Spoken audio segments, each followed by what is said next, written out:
जोरदार हाथ ताली दिए।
সবাইকে অসংখ্য ধন্যবাদ।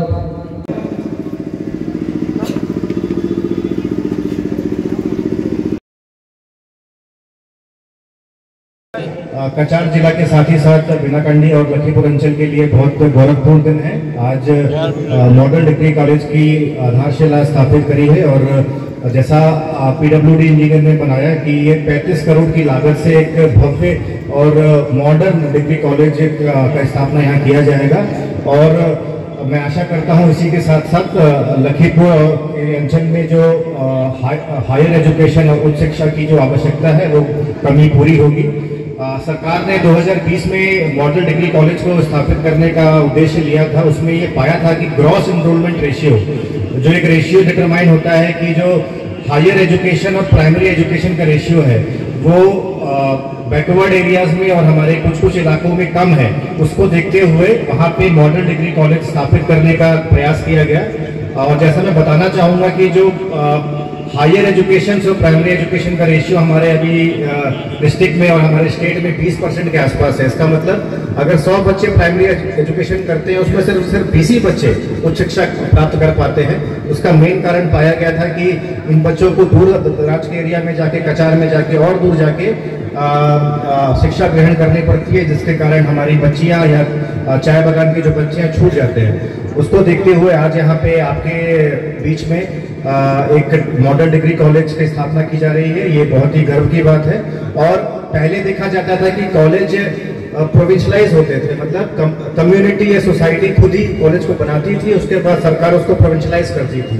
ये कॉलेज सरकार फ्रॉम जीरो बिगनिंग से स्थापित करेगी, वहाँ पे सारे व्यवस्थाएं देगी, सारी फैसिलिटीज देगी और वहाँ पे रिक्रूटमेंट, अपॉइंटमेंट सब होगा और बाहर से लोग आके यहाँ पे बढ़िया से आपका एजुकेशन के लिए प्रयास करेंगे। जैसा कि बताया कि 26 महीने में ये काम करने का तय किया गया है और इतना अच्छा आपको प्लेन सपाट माटी मिला है, यहाँ पे कोई टीला नहीं है, कोई लो लाइंग लैंड नहीं है। तो मैं आशा करता हूँ कि 2 साल के अंदर ये काम खत्म हो जाए। हमारे कॉन्ट्रैक्टर महोदय यहाँ पे उपस्थित है और जो हमारा 2027 का एकेडमिक वर्ष है उसमें हम यहाँ पे काम स्टार्ट कर पाएंगे, मेरी आशा रहेगी। और साथ ही साथ ये भी कहना चाहूँगा कि लखीमपुर एक एस्पिरेशनल एलएसी है, एस्पिरेशनल ब्लॉक है और हमारा जब भी रिव्यू होता है तो ये बात करी जाती है कि एजुकेशनल पैरामीटर्स यहाँ के थोड़ा कम है, क्योंकि ये एक फार ऑफ एरियाज है और एजुकेशन के क्षेत्र में काम करने की बहुत आवश्यकताएं हैं। मैं ऑलरेडी एजुकेशन के यहाँ पे डीओ बीओ से बात करके ऑलरेडी बोला है कि यहाँ जहाँ पे टीचर्स नहीं है, सिंगल टीचर है, 0 टीचर है, टीचर रेशियो खराब है, आप हमारे पास आइए। हम लोग नियर बाय स्कूल से, नियर बाय ब्लॉक से या जो प्राइमरी या मीडियम स्कूल के टीचर्स हैं उनको भी हम लोग हाई स्कूल में अटैचमेंट करके, डेपुटेशन करके शिक्षा की व्यवस्था अच्छी कर सकते हैं। तो आप सभी से आपको एक ओपन मन से आप पे अनुरोध है कि ऐसा जहाँ भी व्यवस्था आपको दिखती है, जहाँ पे हमारा प्रयास हो सकता है, आप सभी आगे आइए। और यहाँ उपस्थित पीडब्ल्यूडी इंजीनियर्स, कॉन्ट्रैक्टर्स को मैं बोलना चाहता हूँ कि हमारे विभाग के अधिकारी एडीसी एजुकेशन और एडीसी सीडीसी ऑफ लखीमपुर यहाँ उपस्थित है। आपको इसी काम को करने में जो भी सहायता चाहिए, सहयोग चाहिए, हम लोग हमेशा प्रोवाइड करेंगे और आशा करेंगे कि ये काम द्रुत गति से संपन्न हो और एक अच्छा कॉलेज यहाँ बन के तैयार हो, 2 साल के अंदर तैयार हो। और हम सरकार को धन्यवाद देते हुए मैं अपना वक्तव्य समाप्त करता हूँ। সেদিন আমি নিচে বসা ছিলাম, দিনটা ছিল লক্ষ্মীপুর পৌরসভা নির্বাচনী জনসভা।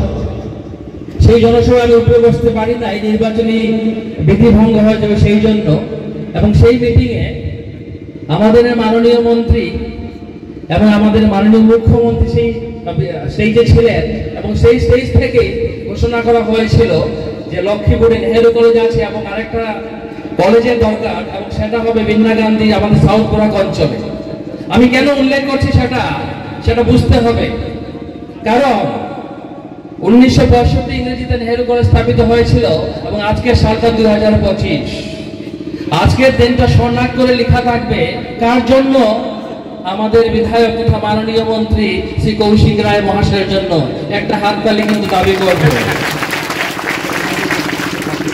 এক শিক্ষা, আজকে আপনারা মডেল ডিগ্রি কলেজে এখানে ছবি দেখছেন, যেটা সেদিন এখানে হয়ে যাবে, আপনারা দেখতে পাবেন, আপনারা বুঝতে পারবেন আপনারা কি পেয়েছেন। সেই যে দক্ষ কারিগর শিক্ষার অগ্রগতির জন্য সেই কৌশিক রায় মহাশয়কে আমাদের অন্তঃস্থল থেকে আমরা ধন্যবাদ জ্ঞাপন করছি। আমি আরেকটা মিটিং ওনার সাথে ছিলাম দেওয়ান চা বাগানে, যেদিন আদর্শ মহাবিদ্যালয় উনি স্থাপিত করেছিলেন, সেটিও ছিল এক ঐতিহাসিক ফল। এবং সেই দিন থেকে আমি যখনই ওনার সাথে আমার মন্ত্রীর মধ্যে দেখা হয়, শিক্ষার ব্যাপার, শিক্ষাকে অগ্রগতি আমরা এগিয়ে নিয়ে যেতে পারি, উনি সেই জন্য নিরলস প্রচেষ্টা চালিয়ে যাচ্ছেন, সেই সব বিষয়ে আলোচনা করা হয়। আমি উল্লেখ করব, আমাদের করোনা কাল যখন আমাদের মধ্যে ছিল, তখন আমাদের মন্ত্রী মহোদয়ের প্রয়াসে লক্ষ্মীপুর তখন সাব ডিভিশন ছিল, এখন সমজেলা হয়েছে। অনেক সব প্রত্যেক স্কুলেই আমরা হায়ার সেকেন্ডারি সেকশন পেয়ে গেছি। এবং যদি আমি ভুল করে না থাকি, বিন্না গান্ধী হায়ার সেকেন্ডারি স্কুলে, যেটা জগাইমতির হায়ার সেকেন্ডারি স্কুল, সেই স্কুলে উনি ওনার ব্যক্তিগতভাবে শিক্ষকদের বেতন দিয়ে ছেলেদেরকে ক্লাস করিয়ে যাচ্ছেন। সেটা কি কম প্রশংসার দাবি করে না? সুতরাং আমরা কাজের মধ্যে বাঁচবো, আমরা কথায় বাঁচবো না, এবং সেটার নিদর্শন আমাদের মাননীয় বিধায়ক তথা আসাম সরকারের মাননীয় মন্ত্রী শ্রী কৌশিক রায় মহাশয়। আমি বলেছি কিছুক্ষণ আগে, যখন সে সম্পূর্ণ রূপ পাবে আমাদের এই মডেল ডিগ্রি কলেজ, যেটা বাংলায় আমরা আদর্শ ডিগ্রি কলেজ, আদর্শ মহাবিদ্যালয় আমরা বলি, সেই আদর্শ মহাবিদ্যালয় কেন আদর্শ সেটা আমরা বুঝতে পারবো। কারণ এই প্রত্যন্ত অঞ্চল যে সাউথ বরাক, যদি আমরা পিছিয়ে পড়া বলতে পারি শিক্ষার দিক থেকে ছিল, কারণ নেহেরু কলেজ যেতে হতো অনেকটা দূর, কারণ Nehru college is only provincial college in Lakshmipur সমজেলাতে, সতেন্দ্র মধ্যে পুরো রূপ পায়নি এখনো। তথা আপনাদের এই যে উনি আপনাদেরকে শিক্ষার দিকে, শিক্ষা জাতি সমাজ এবং দেশকে কিভাবে এগিয়ে নিয়ে যায়, আপনারা প্রত্যেকেই বাড়িতে প্রত্যক্ষ করেছেন, সমাজে প্রত্যক্ষ করেছেন এবং দেশে প্রত্যক্ষ করছেন। তো সেই জন্য আবারও অনেক অনেক আমার ব্যক্তিগতভাবে অন্তঃস্থল থেকে ধন্যবাদ জানিয়ে আমার এই সংক্ষিপ্ত বক্তব্য, ক্ষুদ্র বক্তব্য এখানে শেষ করছি।